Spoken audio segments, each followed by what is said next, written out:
Dernière petite vidéo de la semaine ce vendredi, assez rapide, avec ma fidèle poubelle. Voilà, on s'est mis un petit peu à l'ombre, au calme, rapidement. Et c'est cet article qui m'a interpellé, je vous mettrai plutôt à droite pour cacher cette magnifique poubelle de grande qualité, notamment Automobile Propre, qui titre en disant Tesla a des difficultés aux États-Unis. Moi, je ne pense pas. Comme je vous l'ai expliqué, le modèle Y vient d'arriver. Le modèle 3 dans l'ensemble fonctionne plutôt bien.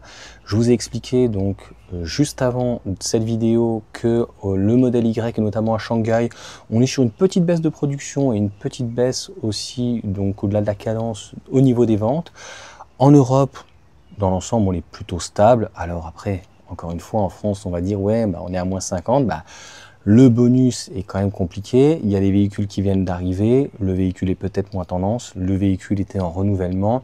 Et puis aux États-Unis, donc il faut bien différencier deux usines. Une, Fremont, où on est sur des modèles donc sexy, donc S, la classe, j'allais dire modèle 3, modèle X, modèle Y. Et c'est déjà pas mal. On verra s'il y a le Cybercab, donc je dirais que si pratiquement chaque modèle plus S et X faisait 250 000, c'est ce que Fremont peut faire en termes d'unités, environ 750 000. Shanghai peut faire à peu près 1 million d'unités. Berlin, c'est pas réellement la question. Et on va parler d'Austin puisqu'ils mettent en photo le Cybertruck et c'est pas tous les modèles. Je vous l'ai dit, le Cybertruck au premier trimestre avait fait pin-ups, 7 ou 8 000 unités. En fait, si on mettait les ventes sur l'année, ça représentait 30 000 ventes sur une année et au semestre, à peu près 15 000. Donc, ça veut dire que ce véhicule qui était prévu pour 250 000 unités dans la tête d'Elon Musk, en tout cas la chaîne pouvait tirer 250 000 sans problème, la ligne de montagne, la chaîne de montage. Donc, minimum, elle doit produire 120 à 150 000 unités. Donc là, sur 6 mois, même si elle est au minimum à 120 000, voire 150 000, donc ça veut dire qu'elle a fait 60 000 unités sur le premier semestre.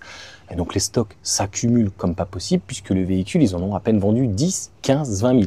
Donc il y a certainement 20 000 Cybertruck qui sont en stock, a priori sur des parkings comme ça, à l'abandon. Ça fait penser un petit peu aux véhicules chinois, un petit peu aux véhicules en Europe ou en 2008 ou quoi que ce soit.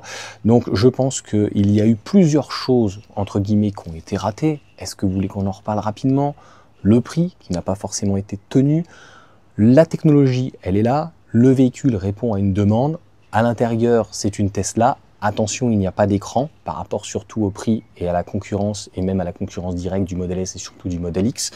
Et on va avoir donc, moi je pense que le gros du gros problème, c'est le style. Donc la hype, elle est redescendue très très vite.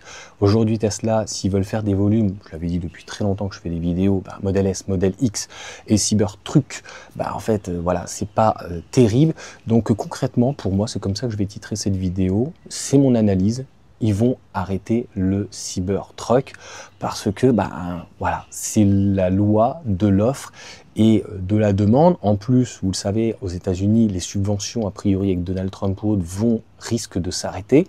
Donc le nerf de la guerre, c'est le modèle Y, son second, le modèle 3, et à Austin, en fait, pareil, dans l'article, ils expliquent qu'il y a une réorganisation et qu'ils arrêtent, ils mettent les gens en formation, ils mettent les gens au chômage, en vacances ou quoi que ce soit.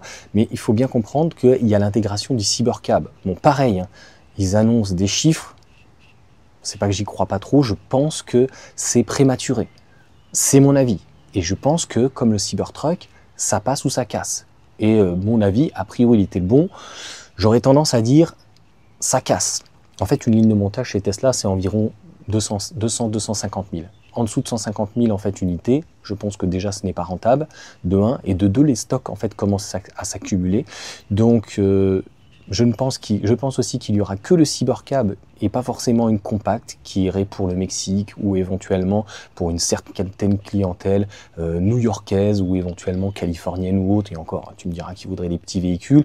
Eux, vraiment, le minimum, c'est le modèle Y. Le modèle Y va arriver, je ne pense pas aux États-Unis en low cost, mais en 6 places. Donc, ça va redynamiser Austin.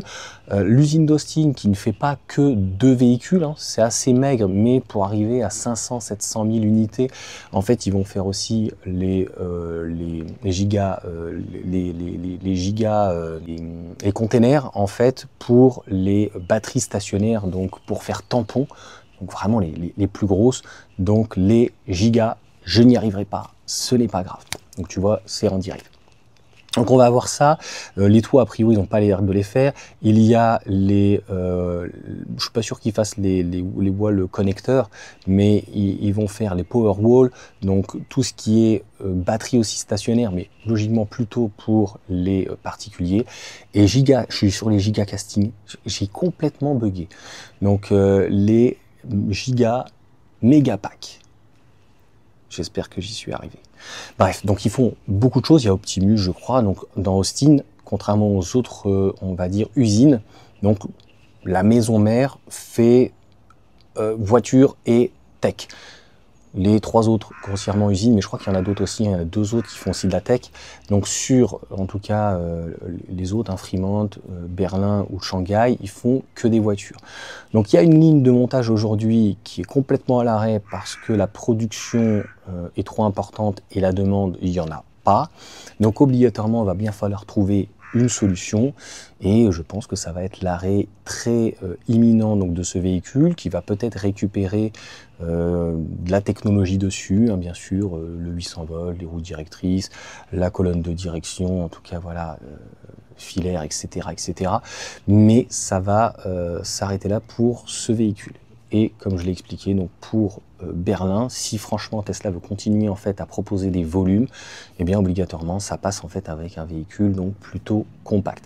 Là on voit que c'est un petit peu sauf qui peut, on essaye de faire du briquet de broc, ce que Tesla n'a pas été trop habitué à faire, un modèle un peu plus accessible, des choses un petit peu plus entre guillemets dites low cost et des véhicules qui n'auront plus forcément toute série.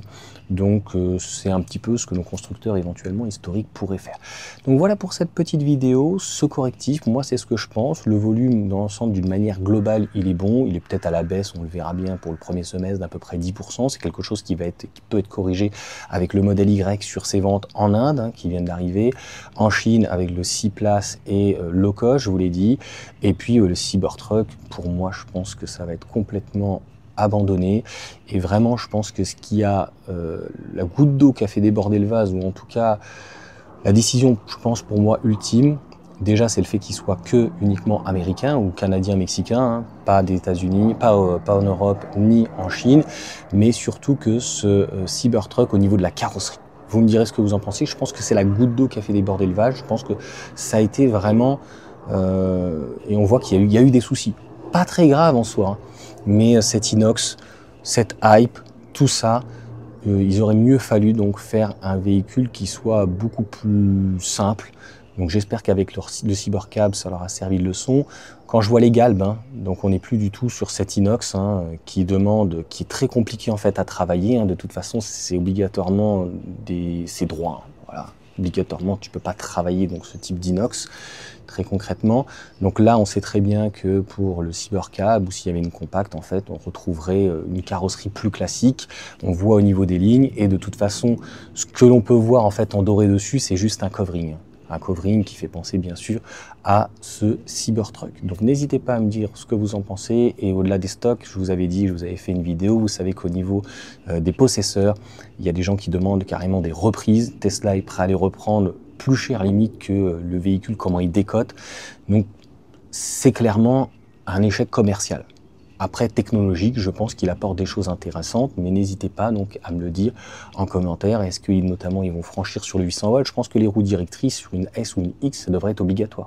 Et la ligne de direction sur un Y ou sur un 3, modèle 3, ça devrait être aussi obligatoire, puisque d'ici 2027, ça arrivera par exemple chez Stellantis, donc sur une i208 et sur les 208 tout court. Et donc sur une Corsa et tous les véhicules en fait de la gamme qui sont sur normalement la nouvelle plateforme STLA. Voilà pour cette petite vidéo, n'hésitez pas à me mettre un commentaire, à vous abonner, à mettre un petit pouce, à me dire ce que vous en pensez.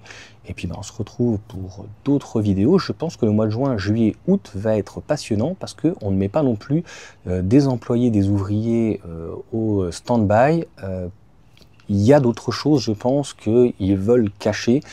Et notamment à Shanghai, je suis quand même assez étonné qu'on n'ait pas déjà des photos en fait des sièges, des tableaux de bord, des différentes choses en fait qui vont être changées sur ce véhicule low cost. Donc pourtant ça doit être pour juillet.